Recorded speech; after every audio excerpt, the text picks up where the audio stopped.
In the ordinary world, success is determined by what a person has accomplished. In the mind of the genius, success is often determined by what he didn't finish. For one genius in particular, the sands of time ran out before his work was complete. In the world of animated cartoons, he and his brothers were innovators, industry changers, pioneers. Their studio gave moviegoers some of the most popular characters ever created. Most would presume Disney. Not enough would guess Fleischer. The only studio that could possibly hold a candle artistically at all, even close to the Disney guys, were the Fleischer guys. In the 1920s, Disney was a nobody, and the Fleischers were already a very well-established animation studio. At their best, the Fleischers were everything Disney wasn't. Tough, gritty, urban. Give them your tired, your poor, and your huddled masses, and they spit back side-splitting humor in syncopated time. They were going for what was going to entertain the audience for 7 minutes, with song, with humor, and that's where they succeeded, and they succeeded very, very well. They were Disney's rival. But faster than a speeding bullet, Fleischer Studio was gone. The flip side of their comedic coin revealed a mysteriously dark and tragic tale of big business and a family forever divided. It got to the point where they weren't speaking. It's a tragedy that the studio ended when it did, because I think they could have done a lot more. The Fleischer story is one of triumph and tragedy, the result of genius catching lightning in a bottle, genius that could not be contained in an inkwell. The cartoons you love today, even The Simpsons, South Park, if it wasn't for the Fleischer Studio, you wouldn't have these cartoons that we have today. They were the original bad boys of animation.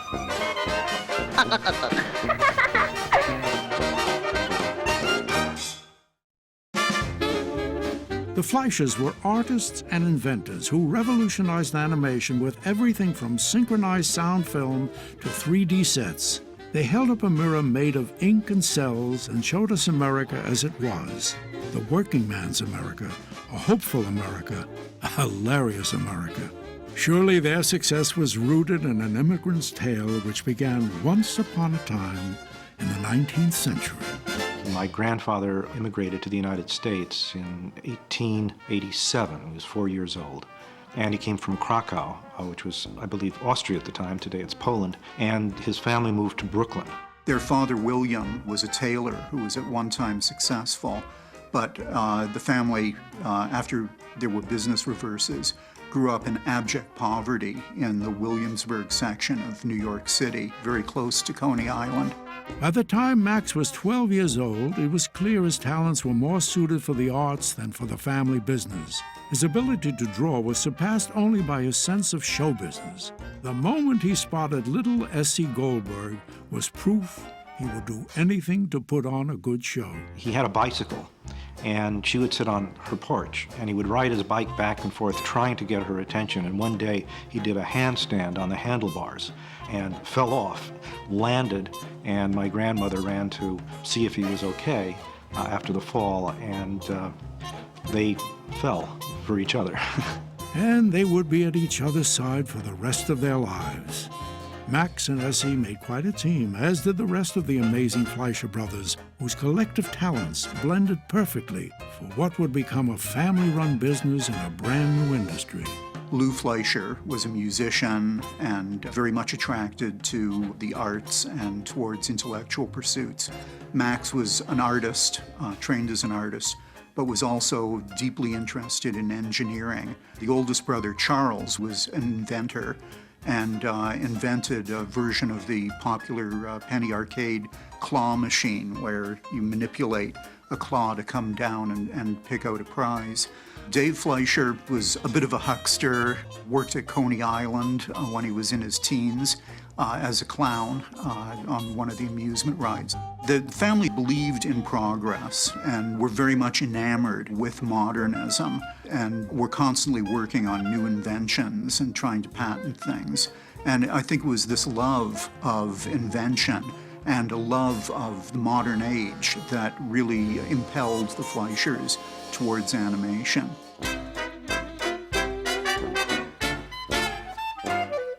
Max had seen animated films, had read technical articles about animated films, but thought that most of them were awkward and stilted. Animation was in such an early stage that nobody really related looking at real things and the way real things move and caricaturing it, making it a caricature of life, like some of the early animators were trying to animate in a sort of a sporadic way. They would have a character hold for 1.5 feet and then suddenly pop to another pose, and their walks were kind of stiff and crude, and they hadn't really studied action very much yet. My father invented a machine called the rotoscope, which is still in use in every special effects house in the world. And that made a complete change in the look of animation. What he did with the rotoscope was to film live action, project it back frame by frame onto a translucent piece of glass, and put a sheet of drawing paper over it and draw each image sequentially by using live action as a guide. In the original one, it was Dave wearing a clown costume, which later became Coco the Clown, their first kind of star.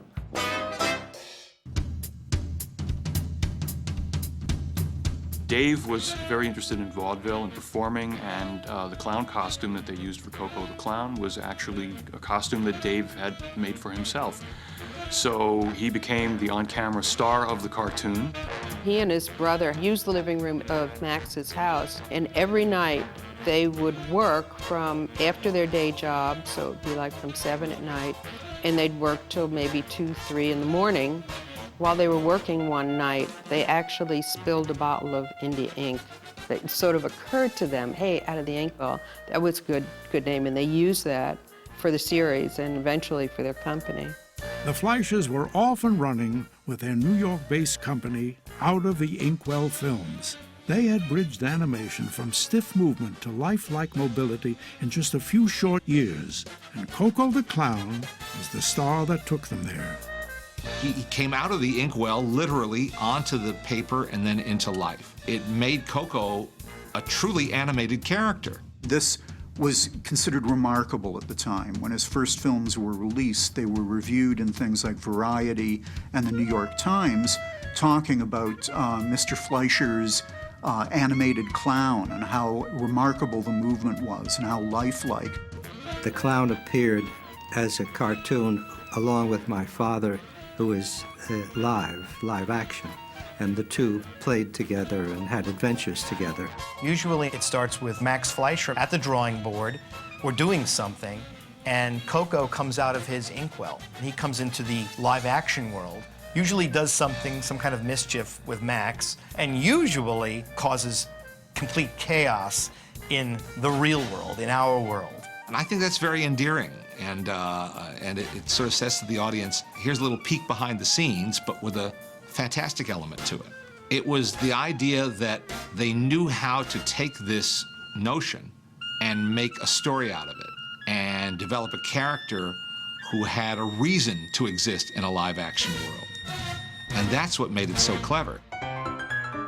Coco films delighted post-World War I audiences and pushed the Fleischers to the front of the early animation industry.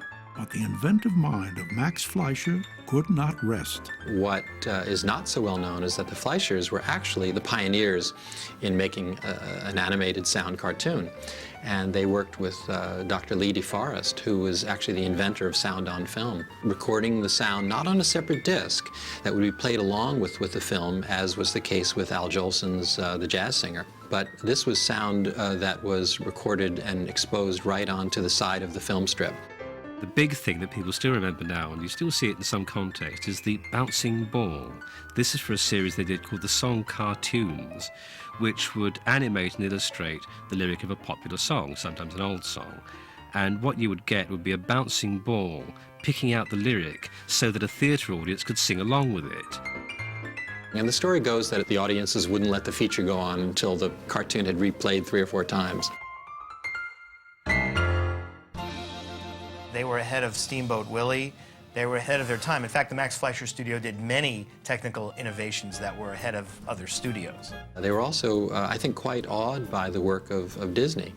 This was clearly quality work. My grandfather and Walt Disney were intense competitors. It was constant. And my grandfather is this gentle, sweet man, but if you said Walt Disney around him, he would have a fit. And that was kind of the relationship between the two families and companies. We always thought of the Eastern studios as being relatively backward and primitive. And I don't know why, but that was just our attitude. See, we're working at Disney, which was a primo, see, the top of the line. Fleischer was just a dump back in New York. Anyhow, it wasn't so, because I got to meet a lot of the Fleischer guys. They're as good as we were.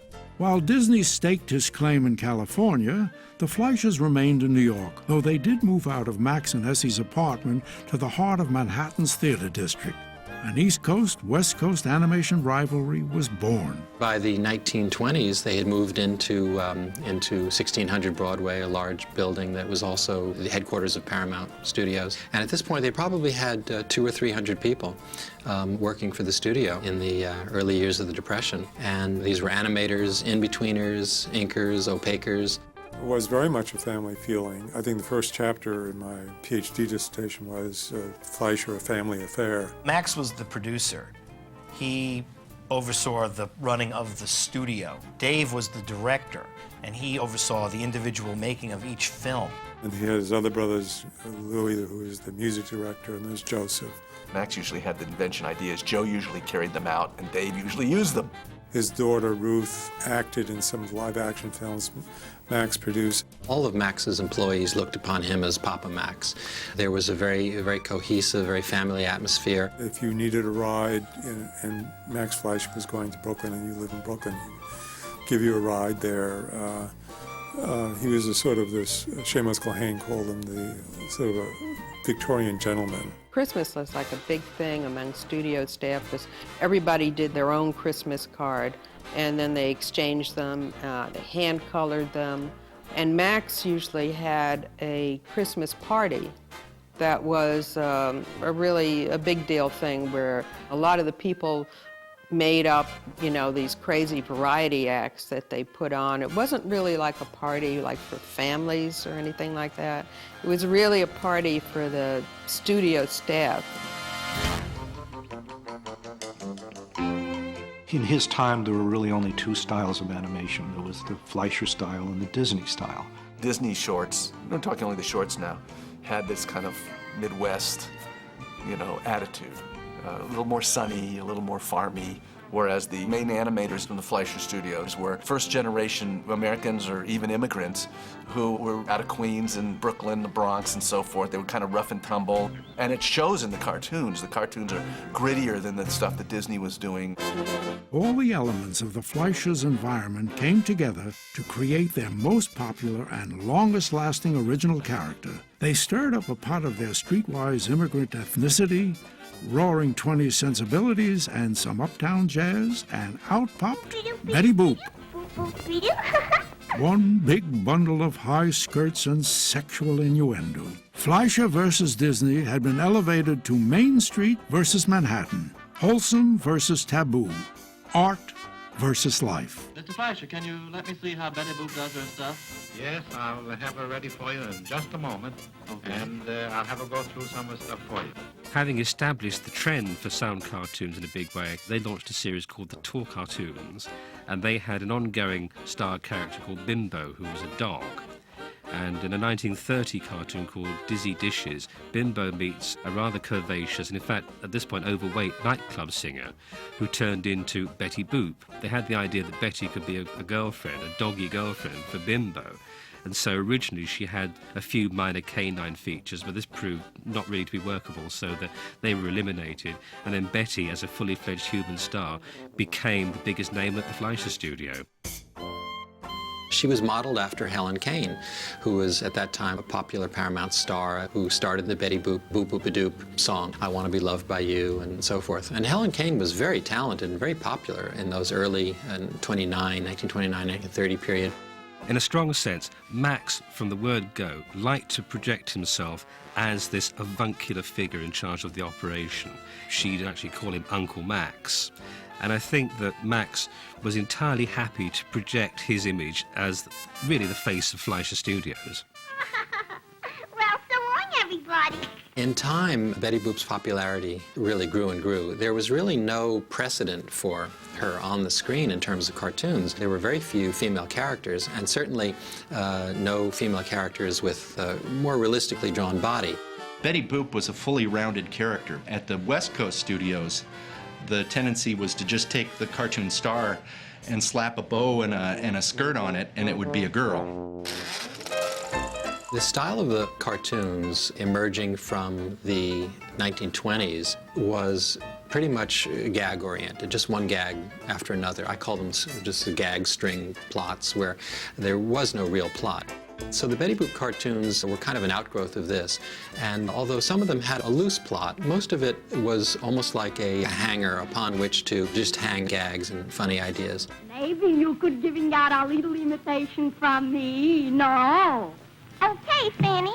Of course, Betty was a singer, so they could throw in some popular songs of the day. They had access to all of the New York-based musicians who could come in. They could be filmed, they could be rotoscoped into the action, as well as providing the soundtracks. And that was another big advantage to being in New York. Betty Boop would also introduce a new star to the world, a woman who would be the gold standard of female voice actors for the next 60 years, the incomparable Mae Questel. Hello, Bimbo. I'm leaving home. Yeah, I'll go with you. Meet me under your window. Okay. Mae Questel, who became the primary voice of Betty Boop, was a mimic. She started out as a little comedian, and so when she won a talent contest, it was a Helen Kane lookalike contest. She won that contest because she did the best Helen Kane. She really almost became Helen Kane. She took on so many of the similar characteristics. Her acting range was terrific, but it was always fun. That's kind of the hallmark of a Mae Questel performance. Betty Boop was always enjoying herself. There's no angst to it or anything. It's just pure fun. And that's one of the best things about the Fleischer cartoons. They revel in just pure cartoon candy. 3 years after Betty Boop's debut, Mae Questel would become an integral part of the Fleischer's signature work. While Disney had taken over the industry lead and received the most critical acclaim, the Fleischers went back to their bread and butter and brought to the screen their grittiest, most urban character yet, Popeye the Sailor. I'm Popeye the Sailor Man. I'm Popeye the Sailor Man. Popeye was a very successful character at the time. E.C. Seeger, the artist, had created this strip, and Popeye slowly came to the fore of popularity within the Thimble Theater comic strip. What's good about Popeye is that he was a cartoon. It's a real cartoon character. Therefore, you could animate it or move it easily because you understood what it was. Max Fleischer himself loved the character, and he said to his wife, "This is a funny little creature. It's a crazy, nutty little character, but I think I can do something with him." So he contacted King Features, and they were skeptical. They said, "You can't do anything with an ugly character like that." And then Max said, "Well, yeah, but the funnier he looks, the funnier the cartoon will be." So he had great confidence, sight unseen, without even doing a test or anything. But King Features wanted a test. So the first Popeye was actually part of the Betty Boop series. Strike up the band for Popeye the Sailor, cash in his hand, right off a whaler. It was common to try out a character before you give him his own series. And so Popeye jumps on the stage with Betty Boop, imitating her hula dance. And in this cartoon, you had Bluto as well as Olive Oil. So pretty much the whole scene was set for the future Popeye the Sailor series that was to come.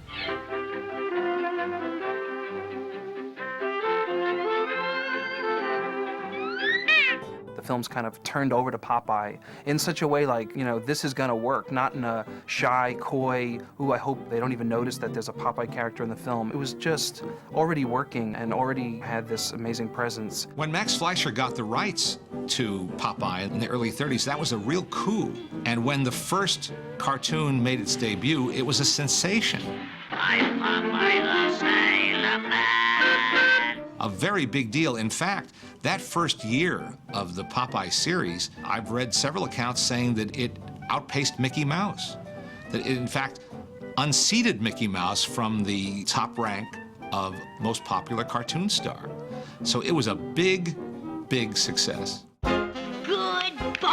I am what I am, and that's all what I am.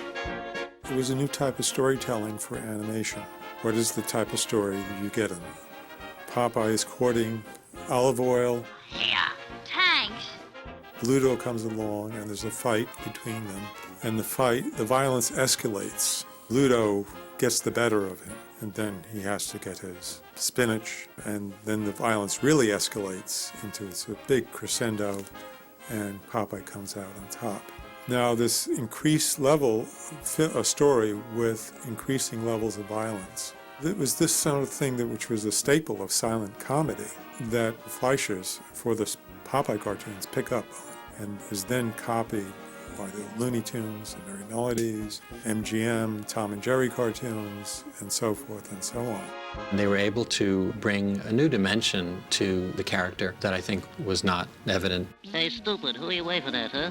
He gave a whole new life to Popeye because he had to supply Popeye's walk, Popeye's voice, the song on Popeye the Sailor Man, and he gave all of this additional things that the comic strip never had. I come to help you move.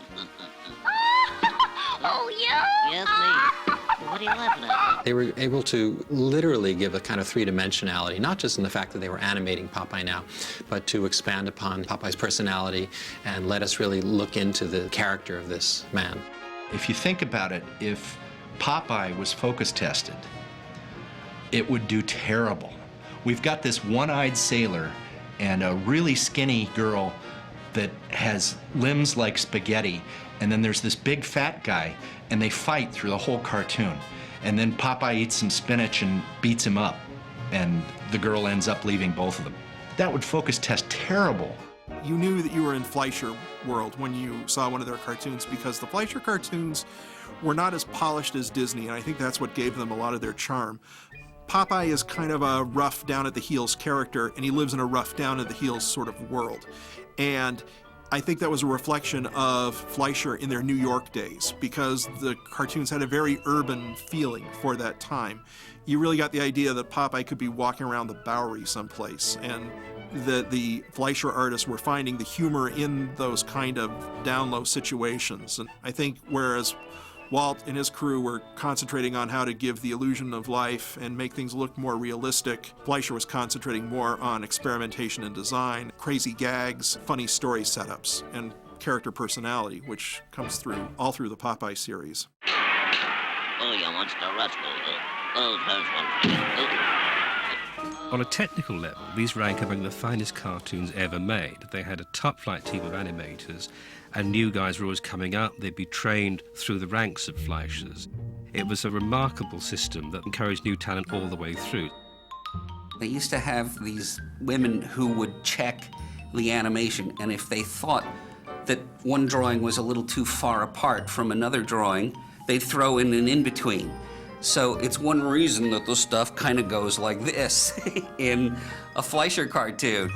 There's a scene in Customers Wanted where it's a clip of Bluto, you know, putting two barrels on his shoulders and sticking his feet through ropes on boxes and, you know, sidling his way out the door. And that's got the most weight in it I've ever seen in an animation sequence. On the mechanical level, you had the Fleischer brothers themselves, who were inventors as much as filmmakers. So you'd have all the new innovations. You'd have a good technical man like Joe Fleischer who could have something built.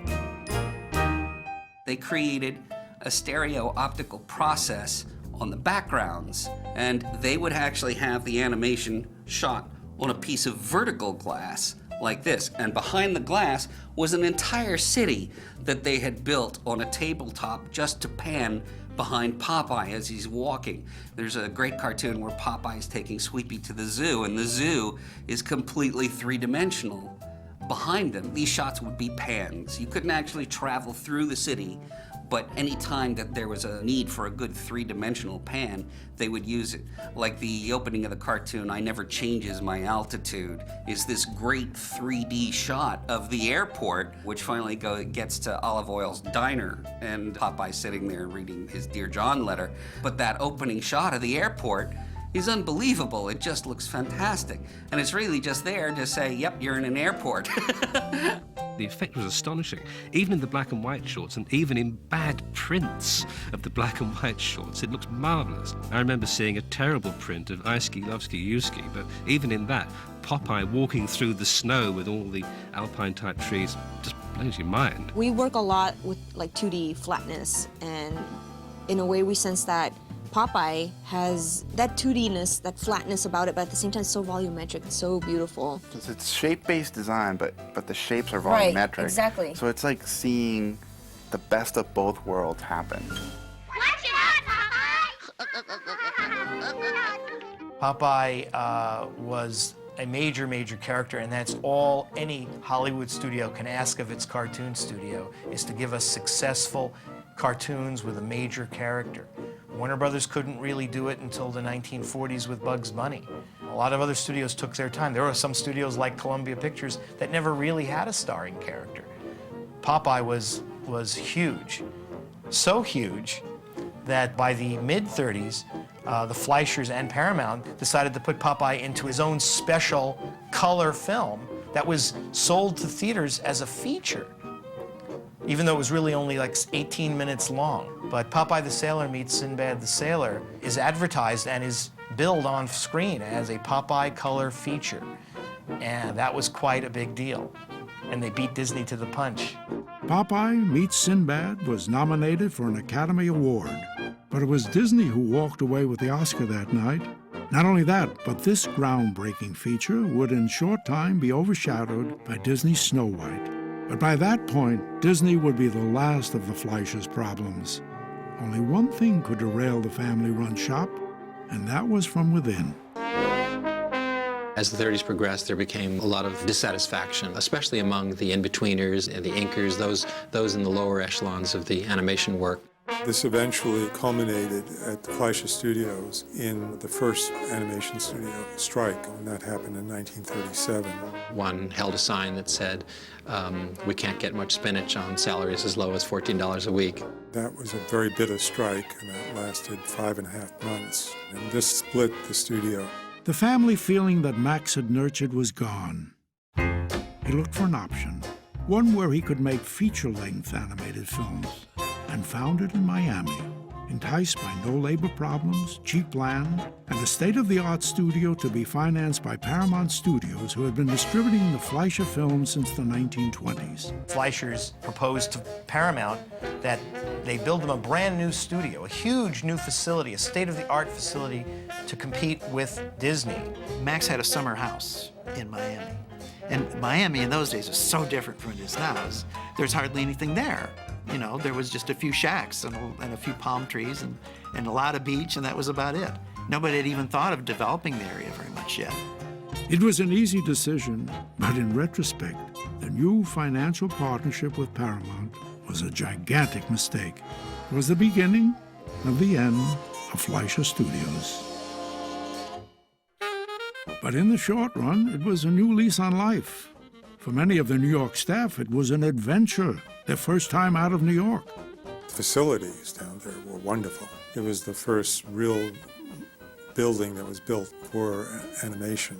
It was air-conditioned, no longer in these sort of cramped facilities. It was just wonderful. Everybody had overtime, as much overtime work as they wanted to. And my father and my mother moved down there, and my mother didn't have to work. She was a nurse, and we were able to rent a 7-room house down there. And we had a maid. One animator went to the vice president of the bank. He just wanted to buy a house down there. And it's Otto Fuhrer, and he said, Mr. Fuhrer, how much do you make a week? I think it was like $60 a week.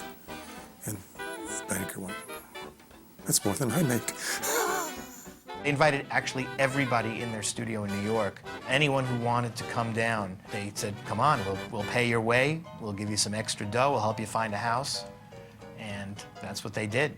The animators who did it, which was most of them, when they were interviewed years later, said that whole adventure in Miami from 1938 through roughly 1942 was the best years of their lives. They lived like kings. They were celebrities down there. They brought Hollywood to a small town. They all spent a lot of time together. They played together. They partied together.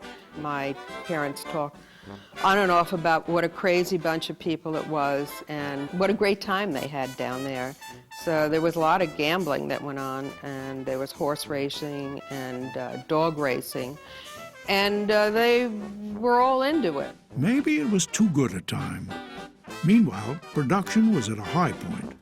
New projects were on the horizon, and Popeye was in full swing, and the look of the cartoons began to change. Instead of being grim, grey, gritty New York looking, suddenly they were much brighter and cleaner. Popeye and Olive were walking through streets not filled with garbage and things like that. But they just had a brighter, sunnier look because that's where they were being made. And the style altered too in subtle ways because suddenly you had an influx of new people who were locals. They had a lot of transplanted New Yorkers, but Max had also come to an arrangement with the local art school to institute a training program with a guarantee of jobs at the studio once they graduated. So from about 200 people, they moved up to 700 with the addition of all the Miami newcomers.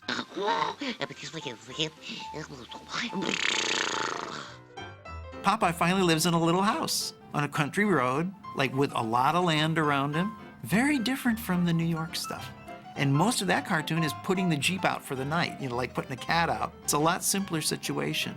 And it's less heroic. I don't think there's even any spinach in that cartoon. You could shoot, huh? Walt Disney had embarked upon his first feature, Snow White, and it began to occur to the Fleischers that they should be doing the same thing. Snow White was a huge financial success. It was the Titanic, the Star Wars of its day. And so Paramount wouldn't mind having one of those. So they had the Fleischers do Gulliver's Travels. It was Max's choice. It was one of his favorite stories. He'd always loved it ever since he was a kid. And actually, I think he had in mind to do the whole book, which is like Gulliver goes to many different lands, even visiting talking horses and things like that. Well, I guess talking horses were a little bit outside the range of the Fleischer animators yet. They hadn't even learned to do realistic people too well yet. So they settled on the Lilliputian part of it, which gave them the big and little contrast, which works very well cinematically. They made it in less than a third the time that Snow White took. Snow White took 4 years. And they spent a little bit less, because Snow White took about $1.5 million to make, and they only spent about $1 million on Gulliver. In behalf of the people of Blefuscu and Lilliput, with eternal gratitude and love in our hearts, we christen thee Gulliver. The complaints basically were about the story and in the critical reviews afterwards. It wasn't so much about the animation, and in fact, in a way, Gulliver's Travels is more ambitious than Snow White. There's crowd scenes and things that Snow White didn't have.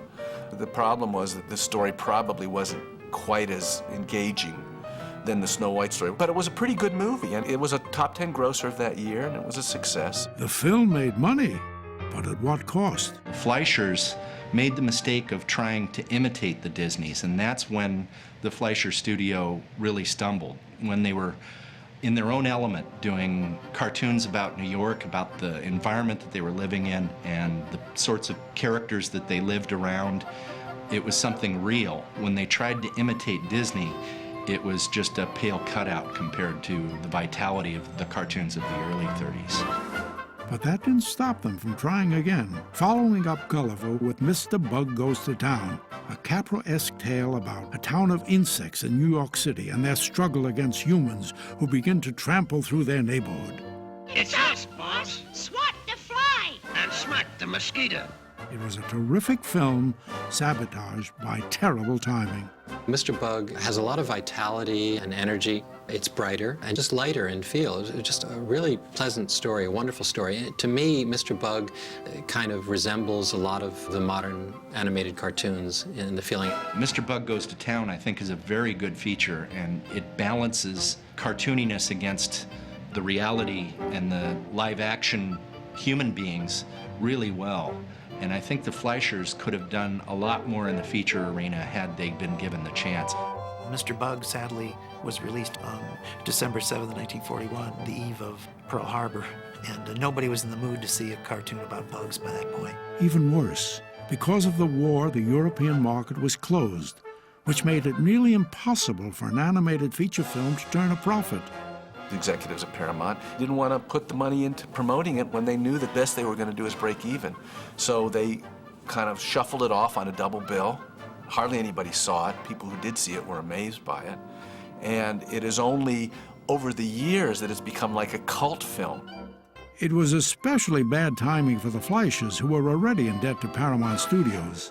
But about that time, from out of the sky, America's newest superhero swooped down and came to the rescue. Superman was a hot property. Superman was the latest thing. Paramount Pictures, one of the biggest A studios, wanted to buy the rights to Superman. And they outbid the other comers and gave it, handed it to the Fleischers and said, you gotta make this. We're doing this. We want to release Superman cartoons. And what a crazy thing, because no one had done dramatic animation, serious cartoons, cartoons that weren't comedies. Their best guys were brought in to do the Superman cartoons, and they were exceptional because there was nothing like them in the history of cartoons up to this point. This looks like a job for Superman.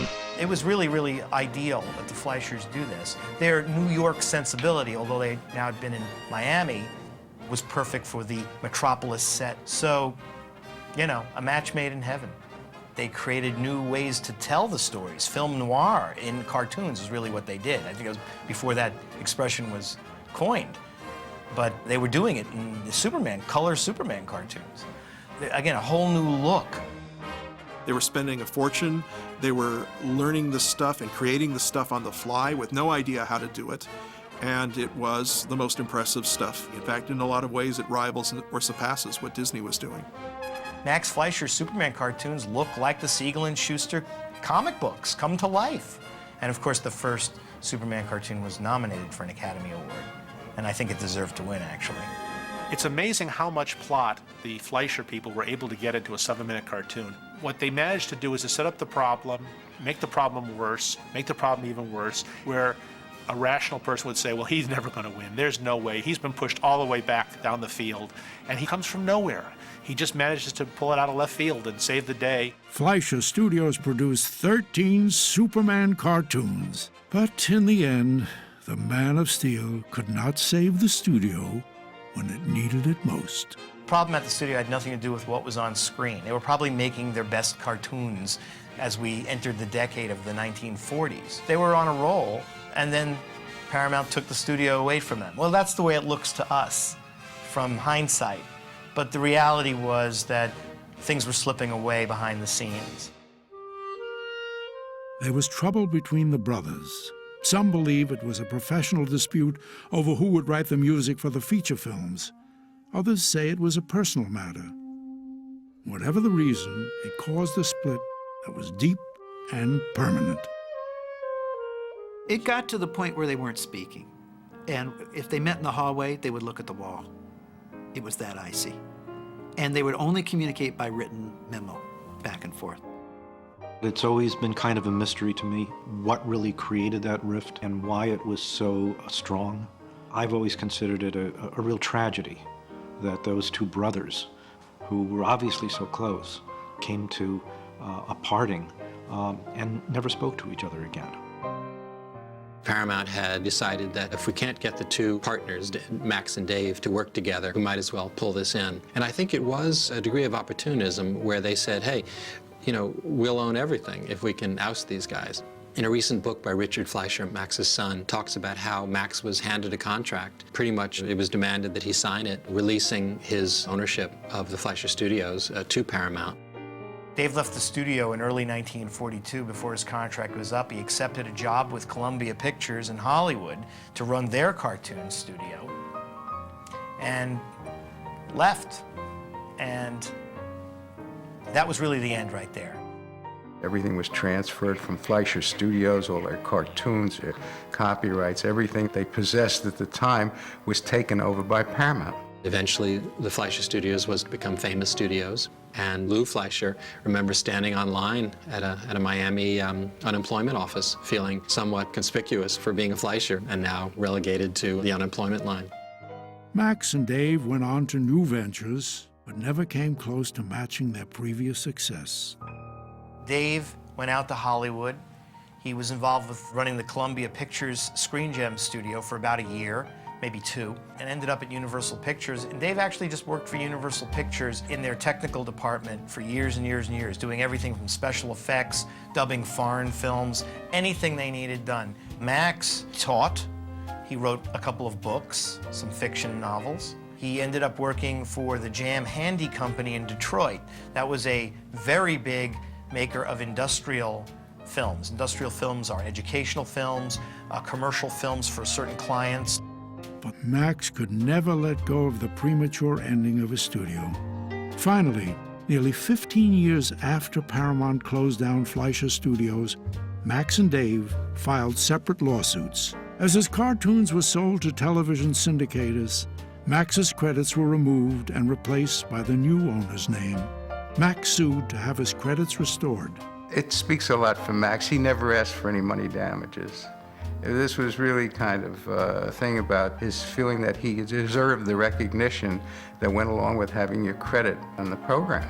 The lawsuit looked promising, but time proved to be an opponent they could not defeat. The end result was that the court dismissed both actions without getting to the merits of the case on the basis of statute of limitations. The defense was that you waited just too long for this and we're not going to give you any relief. Max was out of legal options and out of money as well. Sadly, Max never did reconcile with his brother Dave, but he did finally make peace with an enemy he had never met. With the help of Max's son Richard, who directed 20,000 Leagues Under the Sea for Disney. Walt Disney himself helped break the ice. Walt said, I'd like you to do something. I'd like you to extend an invitation to Max to come to my studio, and I'd like to host a reunion for Max with his animators, most of whom are now working for me. So my father extended that invitation to Max, and Max accepted. And they came out and they had the reunion at the Walt Disney Studios. We have a photograph, and everyone sitting there with Walt Disney and my grandfather and my father and all the animators with all of their signatures on this photograph. And the two men who had been such bitter competitors for so long reconciled and became friends. And when Walt came to New York, he paid a visit on my grandfather. And it's the type of Hollywood story that you never hear, the really good ones, where people of great character, as my grandfather and Walt Disney were, ended up seeing that and acknowledging that in each other and appreciating it in each other. Throughout his life, Max Fleischer danced the precarious dance with time. And in the end, time was the one thing this genius could not conquer. Max did not dwell on his incredible accomplishments. Rather, he waged a long battle with the one thing he could not quite master. I'll tell you what his dream creation was that he never achieved. And that was a perpetual motion clock that never needed to be wound. He invented maybe 50 of them, none of which actually worked. They worked kind of, but they always needed something to drive them. I find that the most endearing thing in the world. My grandfather, who was this great genius, a great inventor, set his sights on something that still no one has figured out how to do. But this was his invention obsession, and I think it's a very charming one. Time ran out on Max before he could produce his perpetual clock, just as it did before he could complete his work on Popeye and more feature-length animated films. And sadly, the clock ran out one last time on Max, just before he could see the multi-million-dollar licensing success of his beloved Betty Boop, a deal that started at only $500. 1972 was the year I made that first $500 contract, and I had come out to California to let him know that we were doing this. He was in the motion picture home at the time and not well at all, and Essie was with him. And when I got off the plane and I made my first call to this very house to ask for to talk to Dick, I found out that his father had passed away And the time was just as I landed at LAX. Time may have been cruel to Max Fleischer, but it will certainly remember him and his brothers kindly. The work of the Fleischer Studios only spanned about 25 years, but the power of those films and the Fleischer legacy will be felt forever. It doesn't matter if Max and Dave are completely forgotten, because what they did is.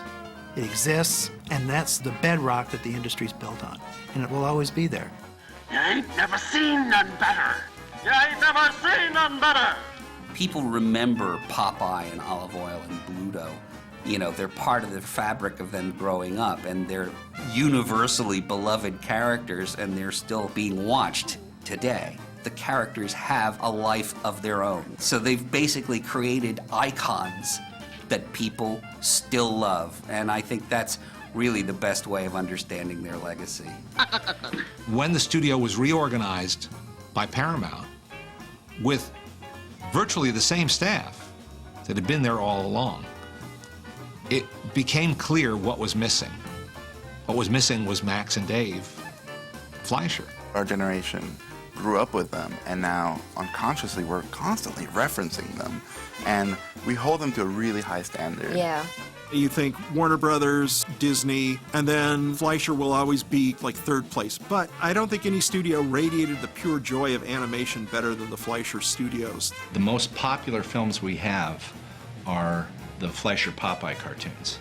A lot of the young animators are studying these and try to figure out what makes them tick. And I'm hoping that the next generation of animators will go back and find the fun of cartooning that we seem to have lost in animation today. I'll save her, you Popeye freak.